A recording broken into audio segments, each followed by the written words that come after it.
Hello again. So I finally opened the Macintosh portable battery case. Let's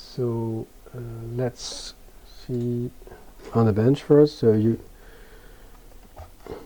see I've opened it, and without many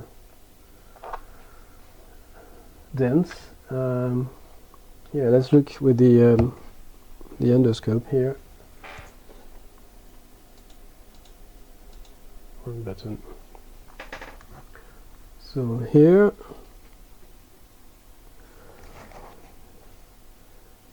you see the damage is minimal. Some cuts are wider than others, but yeah, you can smooth that with some filing or another blade. And you may want to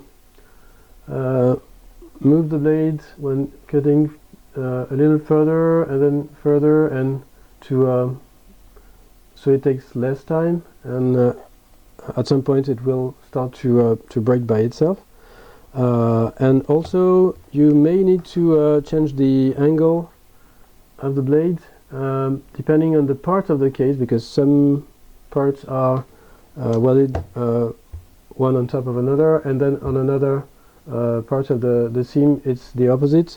Also, usually the power supplies, they have a double seam, so it's a bit harder to open, but it's doable. I've done that already several times. And yeah, so here's the portable battery inside. So you see there's like 3 large cells, and well, it takes some force to come apart, but it did already. So yeah, so it's with those